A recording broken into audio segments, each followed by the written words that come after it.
that's my disclaimer right from the top. I know this is not possible, okay? But we're going to talk about the things that led to World War I. We're going to do an extremely fast overview of World War I.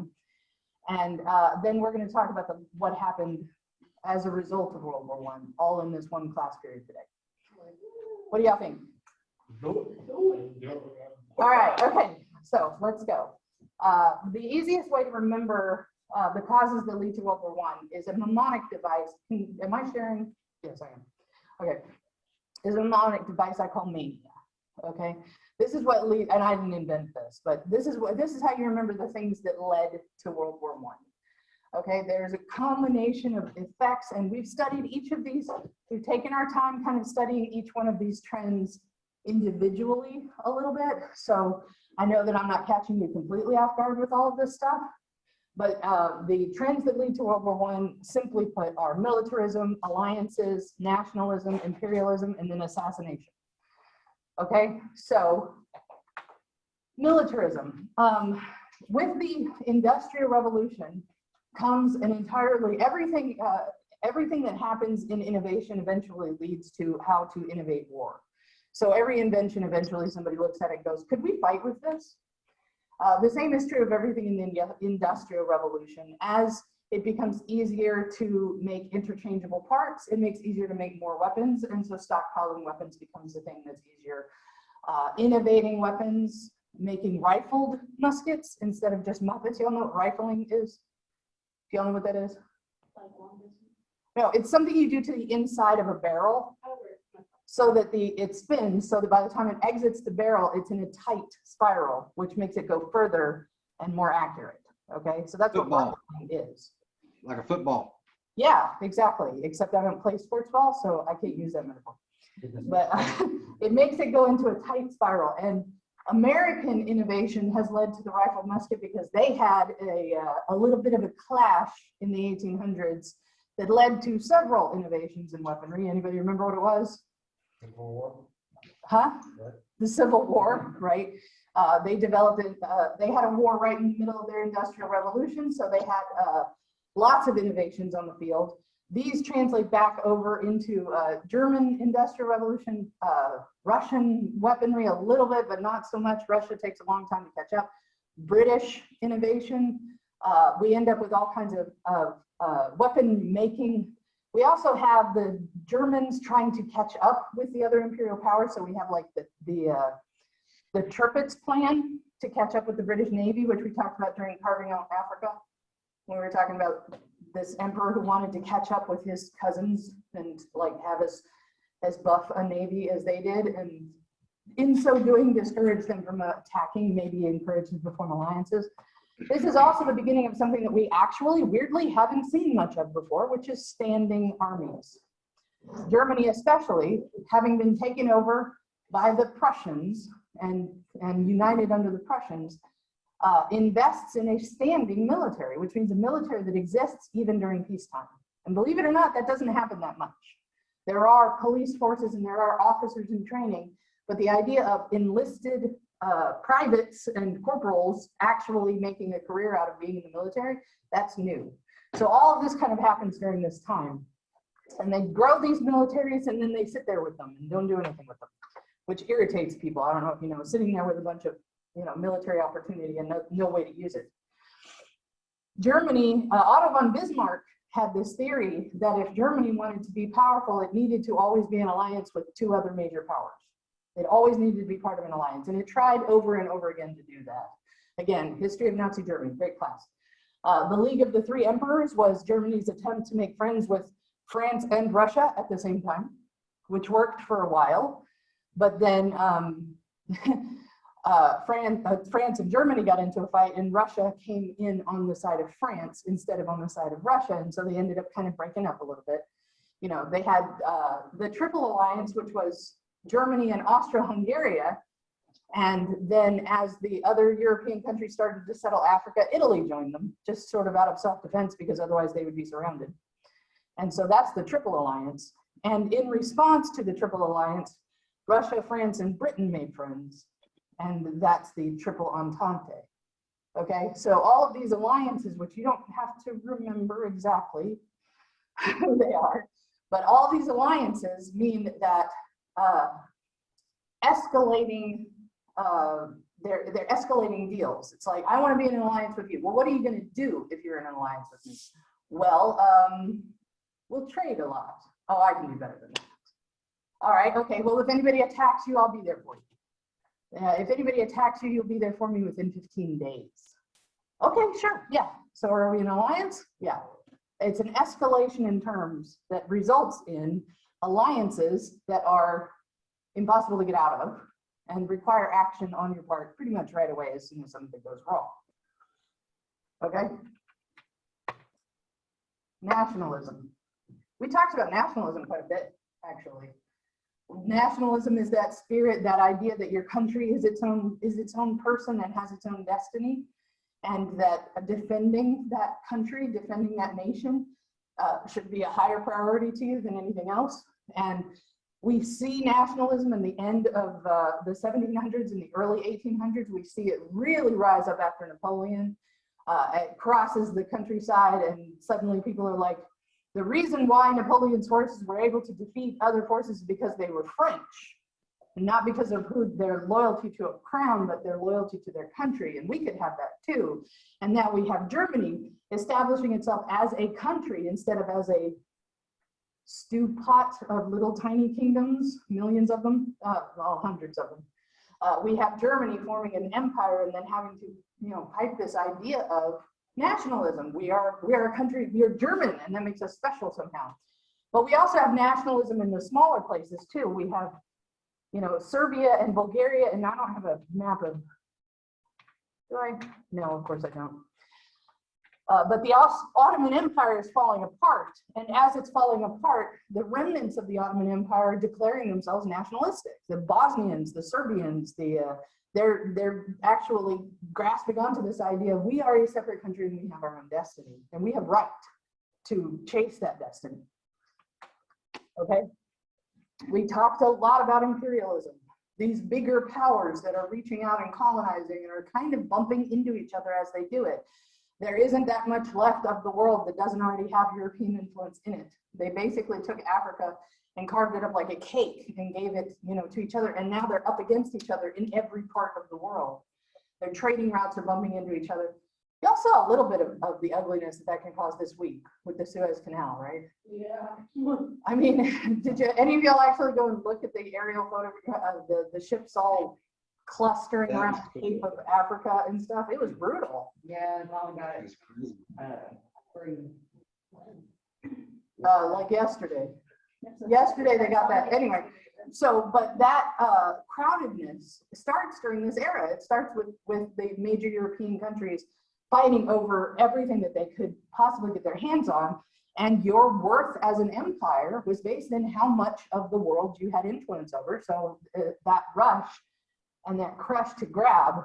I like this cartoon because you see Germany and you see Russia and Britain all kind of, trying to trick or treat their way to imperialism. It's real life. So this is a situation in which all of these factors, the built up military, the imperialism, the nationalism, and these alliances that all kind of tied up to each other, all you need is for an event to kick all of these things into gear. And the event that we have is the assassination of Franz Ferdinand. Okay, Sam is recommending the book Revolver by Sam Colt. Best history of the 19th century. All right, duly noted, I'll take it out. Okay, so Franz Ferdinand is the heir presumptive of the Austro-Hungarian Empire. And why that matters is because at this point, Serbia is trying to assert its nationalism in the wake of the Ottoman Empire falling apart. Bosnia has been annexed by Austria-Hungary, and has robbed them of their nationalism. And the Serbs who live in that area are offended by that. So they start a terrorist group, the Black Hand, with the intention of causing trouble that will eventually result in Serbia being recognized as its own state with its own autonomy.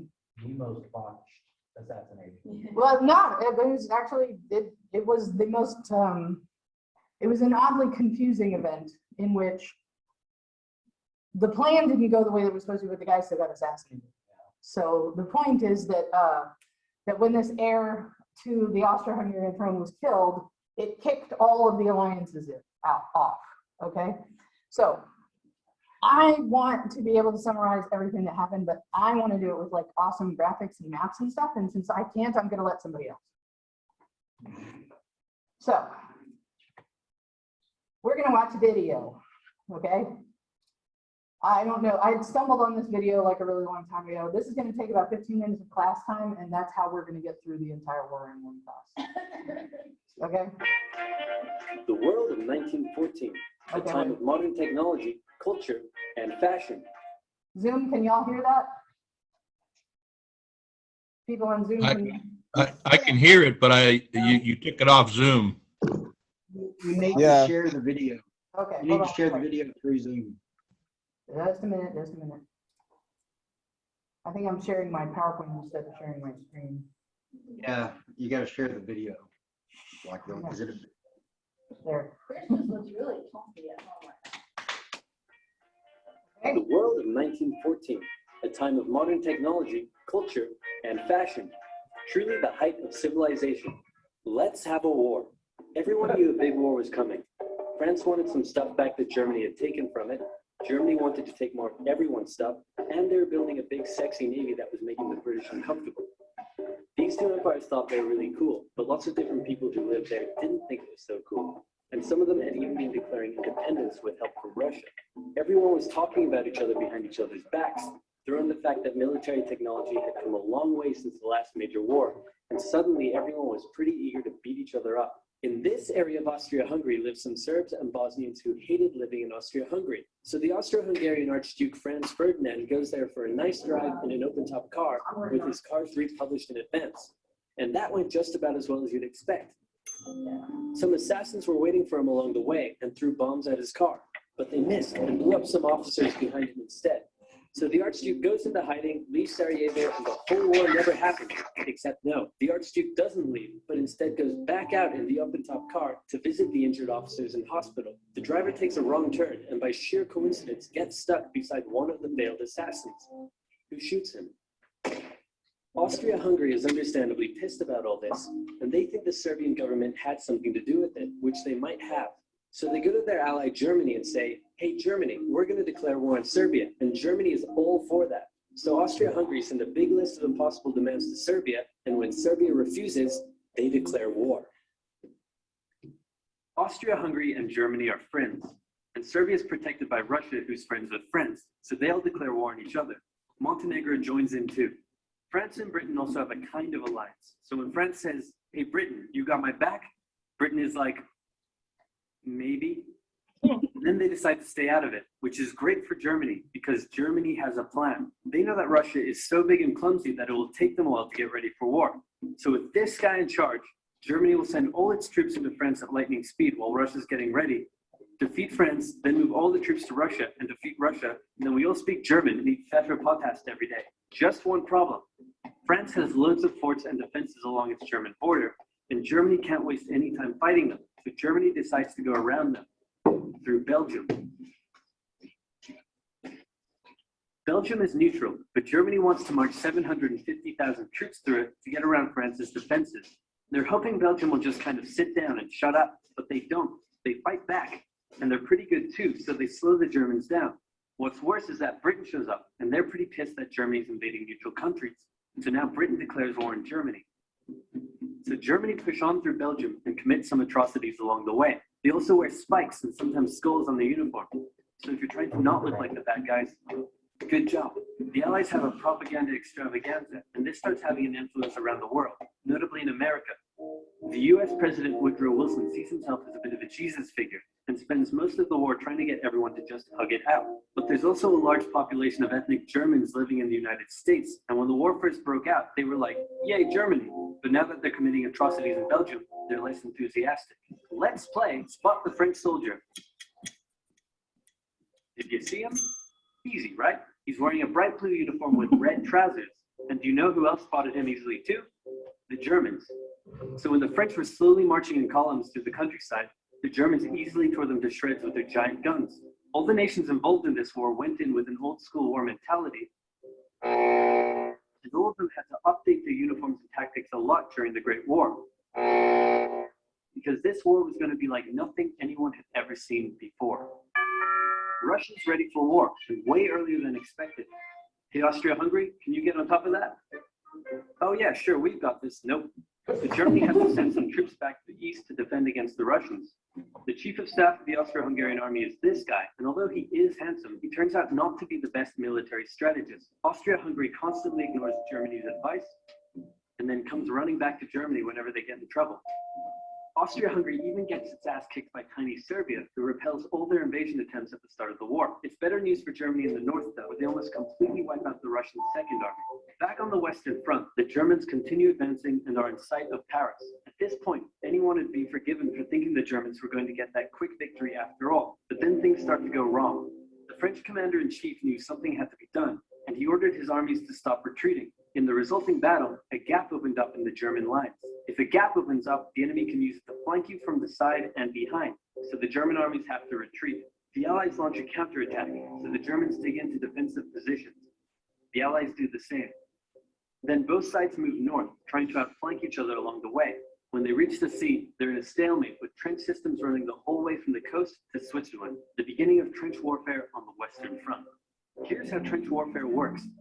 Two opposing lines of trenches with no man's land in between. One side would pummel the other with hundreds of thousands of artillery shells, sometimes for days at a time. This had a huge psychological effect on the soldiers, leaving many shell-shocked.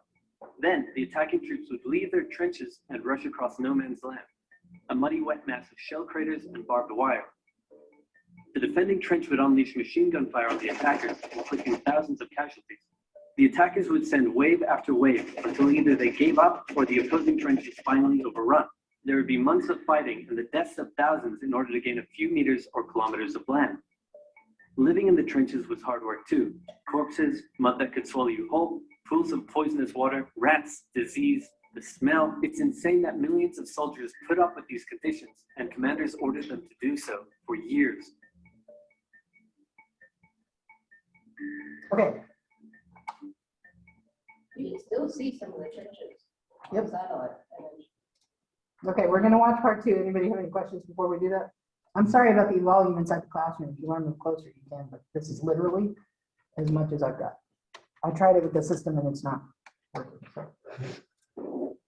With both sides stuck in a hard stalemate, they knew this war wasn't going to be about taking territory, Hold on but one about second. simply wearing Let me make absolutely sure that I can keep this. each other down. The Allies had plenty of men to expend from its overseas dominions, and the British also started a naval blockade, so Germany couldn't import stuff, like food. Neither side really wanted a long, grueling war, though, so they both thought of ways to break the deadlock on the Western Front. Idea number one, new frontiers.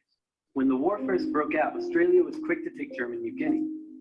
The Allies also quickly jumped on Germany's colonies in Africa, and particularly in German East Africa, locals were enlisted as soldiers and carriers by both sides, leading to a tragic loss of life for the native Africans. Some new combatants entered the war as well.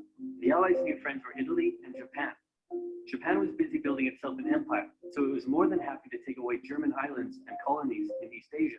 Italy actually had an alliance with Germany and Austria-Hungary before the war, but after some tense relations, and then the Allies promising to give them some of Austria-Hungary's stuff, they switched sides.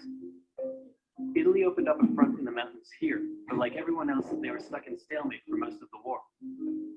The Central Powers' new friend was a struggling empire in the Middle East.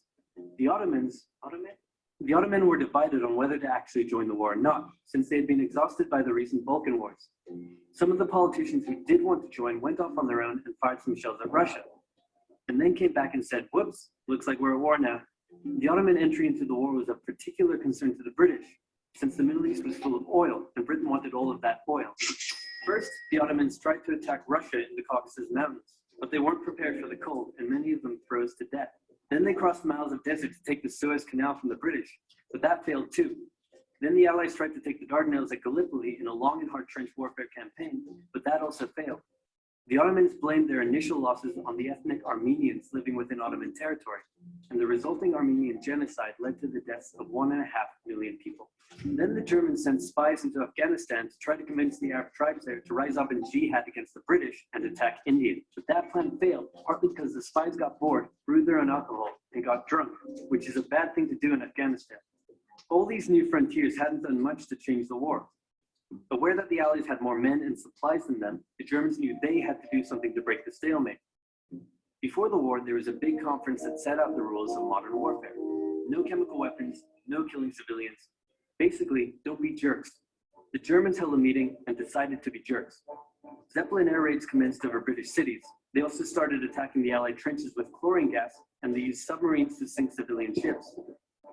One such civilian ship was the Lusitania, which had 159 Americans on board when it was sunk, further swaying US opinion against the Germans. Not to be completely unfair to the Germans, the Allies also engaged in chemical warfare soon after, and they had been hiding anti-submarine weapons on their civilian ships, which let the Germans justify their attacks.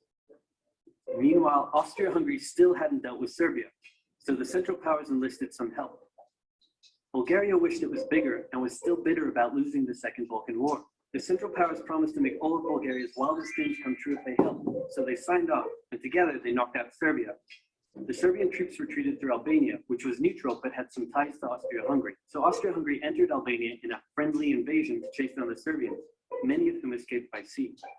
It's 1916, and a lot is happening. As if they didn't have enough enemies already, Germany added one more to the list. Portugal had been getting a bit chummy with the Allies behind the scenes, and Germany didn't like that one bit. Around the same time, the only sea battle of the war happened. Both sides had a new powerful class of battleships called dreadnoughts, but they were so expensive to build that neither side wanted to risk losing them in a battle, so they kept them in port, except for one time when they had a big fight and a bunch of them got damaged, so they didn't try that again. The UK started conscripting men to the army, so they had plenty of reserves, which is just as well because the Western Front was about to get brutal.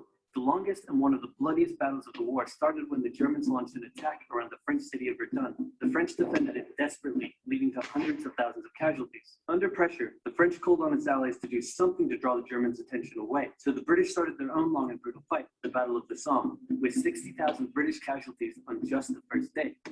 It was also here that the British first used one crazy brand new piece of sci-fi technology. The Russians had been getting pushed back further and further into their own territory. But in response to the French call for help, they began a huge offensive and did really well until they ran out of supplies and got stuck. Seeing how well the Russians had been doing, Romania decided now would be a great time to jump in and win the war. And then they got pounded. The Greeks were fighting amongst themselves about whether to join the war or not. The king liked the Central Powers, while the prime minister wanted to join the Allies. After a brief national schism, during which the country split into two, the king finally abdicated and the country reunited. With Allied help, they began a new offensive. In the Middle East, Russia was pushing into Ottoman territory from the north. The British had also made a landing in Mesopotamia to protect Persia's oil fields, and they had also sent a small army up the Tigris River to try to take Baghdad. The army got sieged in the town of Kut along the way, and eventually surrendered. A new offensive was launched from the south with all-out desert warfare. The offensive was aided by one famous British officer, better known as Lawrence of Arabia, who helped lead the Arab tribes in a revolt that wreaked havoc on the Ottoman supply line. By the time 1917 rolled around, everyone was exhausted. There were mutinies in the French army, the German populace was starving, and the war had drained all of Russia's supplies. There was no clear winner, and it was still anyone's war. The only question now was, who was going to break first? And the answer was Russia. Tired of not eating and mad that a crazy magic homeless guy was calling some of the shots, there was an uprising in Petrograd complete with riots and strikes. The riots turned into a full-scale revolution, and a new government overthrew the Tsar. Then a few months later, the Bolsheviks overthrew the new government, and they pulled Russia out of the war. This was great news for Germany, who now only had to focus on the Western Front. But there was still one problem. The pesky United States of America was looking increasingly like it was going to join the war. America had been selling supplies to the Allies throughout the war and was getting super rich off the back of it, meaning it was in fantastic shape and was dangerous to the Germans. So Germany sent a telegram to Mexico saying, wouldn't it be crazy cool if you guys attacked America? But the British intercepted the message, showed it to the Americans, and that was the final straw. American troops began shipping out to Europe. This was terrible news for Germany, and they knew their only hope now was to force France and the UK to surrender before before the fresh American troops arrived. It was now or never, so they started one final attack. They converged their troops and hit hard at the Somme and pushed the Allies back. They hit a second time further north, then again and again. With each hit, the Germans were spending more and more resources, while the Allies were getting better and better at repelling their attacks. By the fifth punch, the Allies held the line and even pushed back. With American troops now arriving in larger numbers, the Allies launched a counterattack, and that was it. The Central Powers were being pushed back on all fronts. Bulgaria collapsed first, followed by the Ottoman Empire, then Austria-Hungary, and finally on November 11, 1918, at 11 o'clock, Germany surrendered. At the peace treaty, Germany was forced to reduce its military, accept war guilt, and pay the bill for the war. After indescribable suffering and millions dead, the world learned its lesson and never had such an awful war again. For about 20 years. Okay. These are posted on Blackboard if you want to rewatch them. Hold on.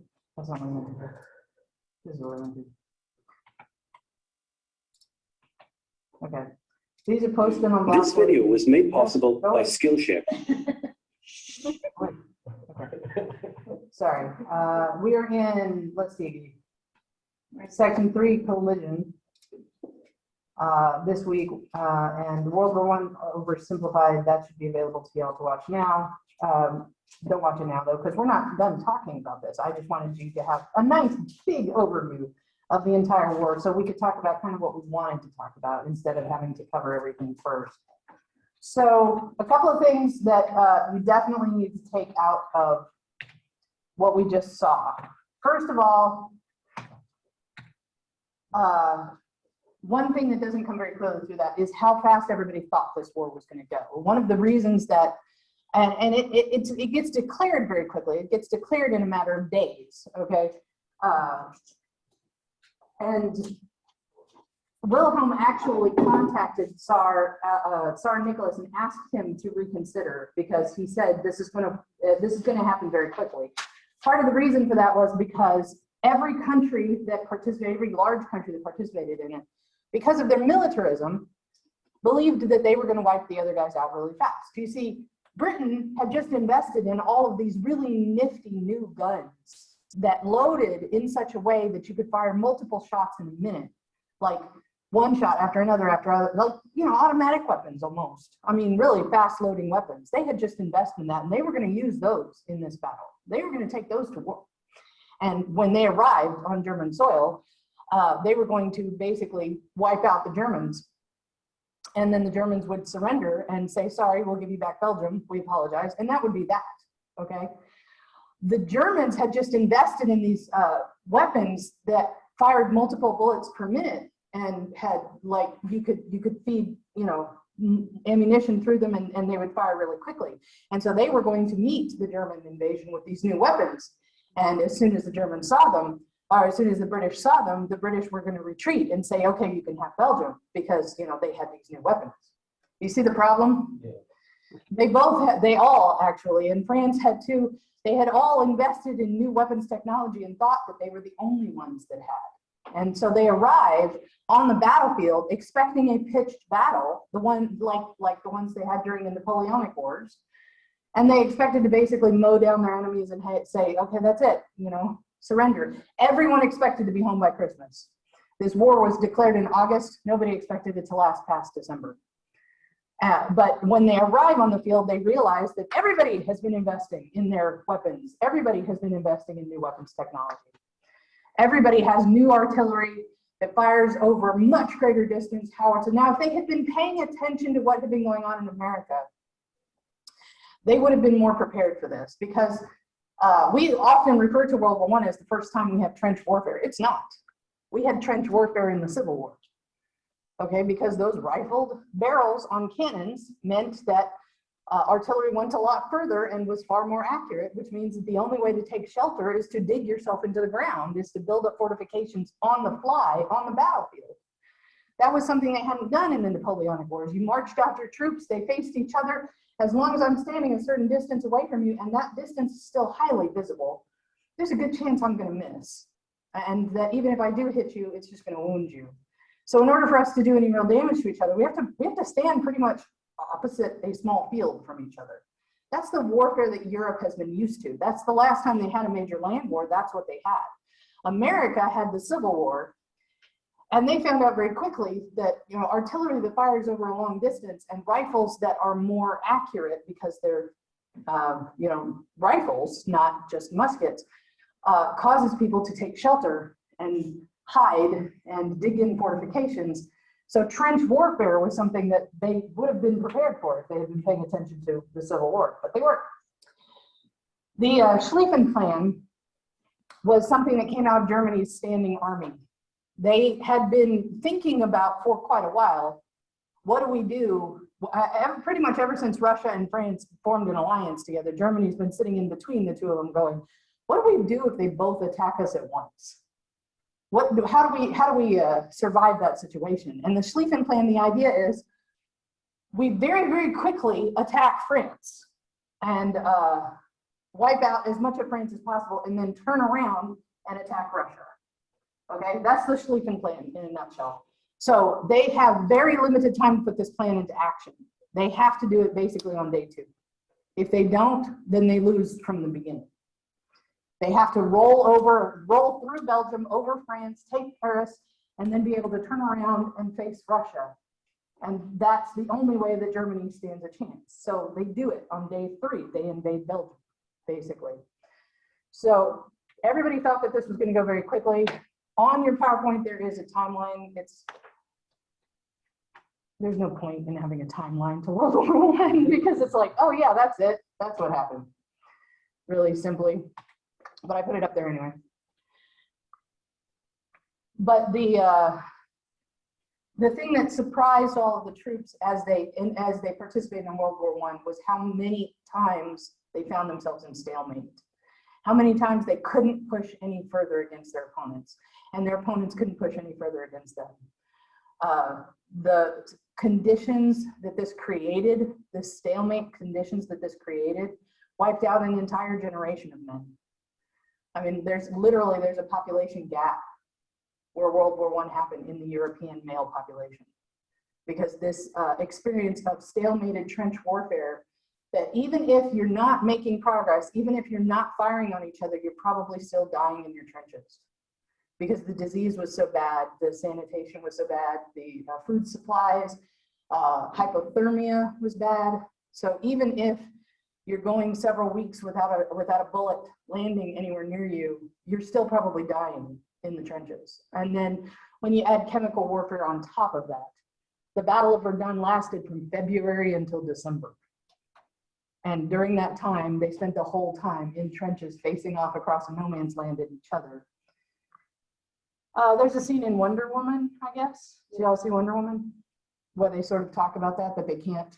I don't think that's the Battle of Verdun, but it's an example where they talk about the just inability to make any progress along this entire, yeah. She swoops in and changes it, but how does she change it? She makes it so that they can leave their trenches. Yeah. Okay, so trench warfare is something different from what anybody going into this battle. When they got on their trains and answered these, you know, let's see if I've got propaganda. Oops, wrong one. Yeah, your country needs you. Your king and country needs you. When they got onto those trains, they were expecting a pitched battle on a field. And what they got instead was months of misery in trenches, watching each other die. And in the end, they had a bunch of boot camps just learning how to build trenches. Yeah, they began to make that. They had to very quickly make building fortifications. And I don't want you to get the wrong idea. When we think trenches, we think something that happens really fast. In some of these places, especially along Verdun, they're using fortifications that already exist. They're using forts that have existed since the 800s. They're adding to them. They're adding telephone lines. Like Germany had a chance to prepare Verdun with phone lines, with bunkers, with underground. Actually, have any of y'all seen the movie 1917? Yes. Oh, I highly recommend this movie. If you like watching warfare at all, 1917 is a great movie. It's done as one continuous shot from the perspective of 2 particular British soldiers that have a message they have to deliver, and through them you get to see all of these kinds of fortifications. One of the things that they show you is that the British have these roughly made trenches that they've thrown together. When they do manage to cross no man's land and get to the German, they have bunkers with like bunk beds and food storage and, you know, all of this stuff underground. And the reason for that is because they're using existing fortifications that are already there. Y'all caught that America joined the war, right? Let's talk about that for a minute. Why did America choose to join the British side of the war? Because they were already funneling like products and money and stuff like that into that. No, the British told them. Well, Germany wanted Mexico to attack America. Eventually, yes, but by that time, America had already been funneling supplies to Britain. Why Britain? Why not Germany? Because they have more money. That was their mother country. Is it? Think carefully. How much of America immigrated from Germany? What is America's connection with Britain that is more powerful than their connection with Germany? Don't overthink it. Trading. Money? No, they were created by Britain. Right. There's no reason why America should have come in on Britain's side more than Germany's side, because they were almost the same country. Germany was run the same way Britain was. They had the same royal family. They were all Victoria's descendants. Language. But the German language and the British language, they're connected to each other. Yeah, but we can understand British. We can understand German. It's just right off. And by we, I assume you're talking about Merkins.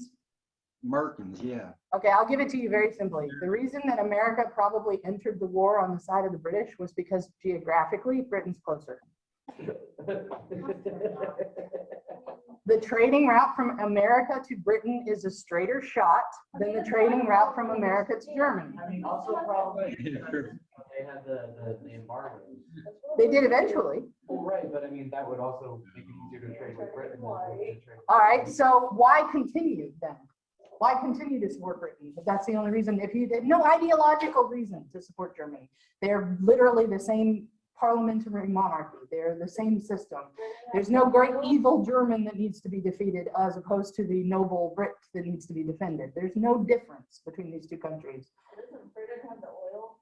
Well, so did Germany. So the reason that America probably started by supporting Britain is because geographically it was closer. It was easier to get goods to Britain. Britain wanted to buy them, so America sold them. And then Britain got in debt to America. And so it becomes important, if you ever want to see that debt paid off, that Britain win the war. If America ever wants to see that debt get paid, they need Britain to win.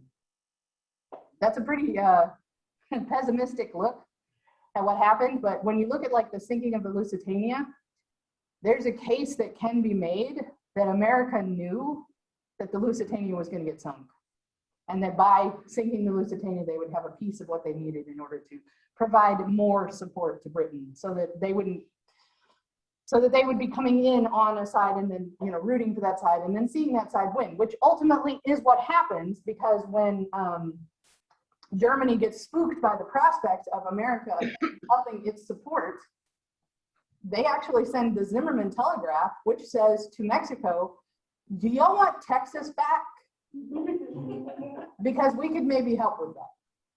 If you attack, we will support you, and then we'll get you Texas and California back. You know, all those properties that you lost not that long ago, because it really hasn't been that long. It's only been about 60, 70 years.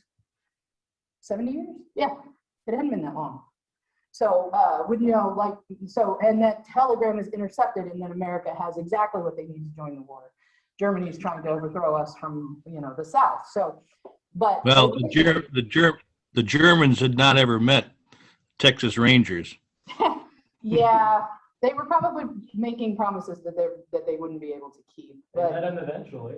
But I mean, there's no particular reason why, you know. Well, anyway, the point is that after that, Britain being in debt to America means that America has a vested interest in seeing the Allies win the war. It needs for Britain and France to win, okay? Because that way they can pay back all of this stuff that they've borrowed, and America continue to be prosperous, which is a great idea. On the other side, one of the reasons that Russia actually starts to fall apart is because it doesn't have access to that trade network. It doesn't have access to that lifeline of goods coming from America. And it's not through, it's again, geography. It's just easier to get goods to Britain than it is to get them anywhere else. And the film kind of made fun of this, but the truth is that the royal family, and we watched this when we were talking about Russia, the distance between the royal family and the peasant class in Russia is just wider and wider and wider and wider. And at this point, it's gotten ridiculous. They have now sent their peasant class in to fight a war that makes no sense to them, that they can't afford, and they're starving with weapons that are subpar because Russia has not invested in its weapons technology the way everybody else has. So there they are riding up against automatic weapons on horseback with knives, you know. And at this point, it's Rasputin's influence on the royal family being what it is a whole separate conspiracy theory thing. We're not going to mess with it. We will just say that how out of touch the Tsar was comes out really strongly in this revolution that happens. Now, they revolted in 1908, and they forced the Tsar to make massive reforms, but he still held his power. They had a countrywide workers' strike in 1908. And during that time, they shifted the power of the government out of the hands of the Tsar. But on the wave of this, of these defeats, of this warfare that's going on forever, Lenin, who is one of those communists who believes in, one of those socialists who believes in causing the revolution instead of waiting for it to happen naturally. He believes that you can force the utopia to come into being, manages to get a foothold in the people of Russia and overturns the entire government. Eventually the Tsar and his whole family will be assassinated. And during that time, one of the ways that he solidifies his control over the country is by pulling out of World War I. He signs the Treaty of Brest-Litovsk. I wish I had it written down here because I can never pronounce it, which gives this section of Russia to Germany, basically. In the there it is, Brest-Litovsk, which basically makes it so that we'll pull out of the war and stop fighting you, and in return for that, you can have this piece of land, but leave us alone. Just take it, right? And that gives them the chance to catch their breath, and then leaves the Allies to clean up the rest of the war. So the legacies of the war: the Treaty of Versailles, which ends the war. Somebody tell me how we're doing on time. It's 9 o'clock. Oh, good. We got all kinds of time. 15 whole minutes. We could cover the whole war in that. I know, so we just did it. Anyway, the Treaty of Versailles is negotiated by urban officials in Germany while battles are still going on out in the field. In other words, to the casual German soldier, we haven't lost yet. And all of a sudden word comes out that the cities, that the governmental forces of Germany have signed a treaty declaring us the losers. Okay, it's an armistice, so they don't really declare themselves the losers, they just agree to stop fighting. But it feels like a massive betrayal to the Germans in the field because they don't think they've lost yet. They still think that they could win, actually, even though they went from their Schlieffen plan to we're holding on to our own borders now, you know, even though they've shrunk their ambitions down considerably. They still think that they have a shot when this treaty is signed. And it's signed in such a way that basically takes everything from Germany. Okay, one of the caveats of the Treaty of Versailles is that they have to keep their military under a certain amount. And that amount is much inferior to Britain and France and the US. So they're basically signing a treaty that says, we promise we will always be weaker than you. Okay, they're signing a treaty that says they are responsible for the entire war, even though Germany didn't start the war, Austro-Hungary did. And technically it was because of Serbia, and Russia was the one that, it doesn't matter. Germany's responsible, and therefore Germany owes money to everybody. Okay, and that money will be paid in a crippling amount over the next few years that will leave Germany economically thrashed. Okay, and there's also the language that comes out of it that says that Germany will have to be watched to make sure that they don't misbehave again, because they are to blame for this war. Okay, so the Treaty of Versailles is, to the German people, a source of some discomfort. They come out of this war feeling like, especially on the level of just, you know, the privates and more importantly, the corporals of World War I, that they were mishandled, that this whole treaty signed was a great betrayal, that infiltrating forces from outside of the German Volk, people that shouldn't even call themselves Germans, negotiated this treaty on behalf of the Germans and betrayed everybody else. And this expresses itself in a lot of different ways. One of the ways that it expresses itself is massive anti-Semitism. The urban people were the ones that negotiated this treaty. And in Germany, that's where the Jewish population is in the urban centers of Germany. So all of those, It doesn't help if the Jews don't fight. don't they? There wasn't a lot of Jewish soldiers, were there? There were though. I mean, they just didn't, they weren't provided with the opportunity. They're not pacifists. I mean, they just. Glorious bastard. Yeah. I love that movie. So anyway, that's World War II though, isn't it? Yes. Yes. Okay, just to be fair, that's World War II. Okay, so, but the biggest effect I think that we need to study of the effect of World War I was what it did to the psyche of the countries that participated. And in order to do that, I'm going to switch over to my English degree for a minute. And I'm going to introduce you to the war poets for just a second. This is a poem that was written in 1914. Okay, so the war was declared in August of 1914. This was written in 1914. Okay, just read that for a second. They shall not grow old as we that are left grow old. Age shall not weary them, nor the years condemn. At the going down of the sun and in the morning we will remember them. What does that sound like to you?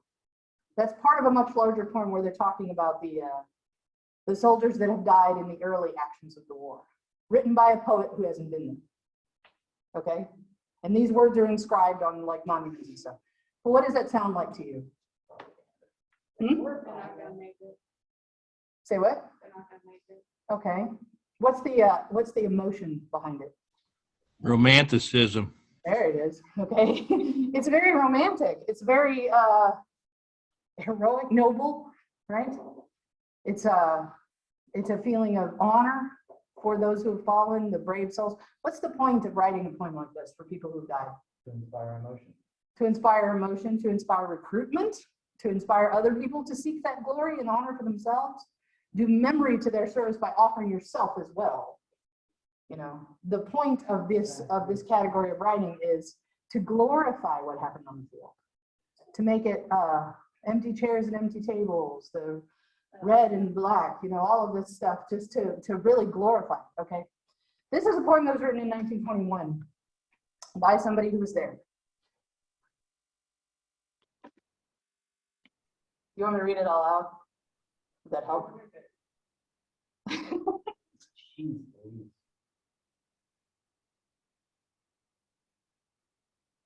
Very contrasting. Do you see a big difference between this and this? What are we talking about now? The reality of war. Right, in 1914, when that first poem was written, they thought the war was going to end in 1914. They thought the war was going to be over in 6 months. In 1921, people are still recovering from what they experienced, okay?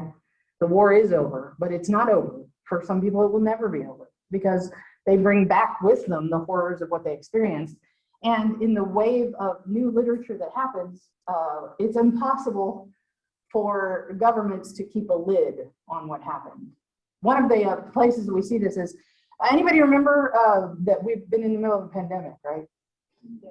Okay, you know that this isn't the first time the whole world has been in a pandemic. What does everybody keep comparing this to?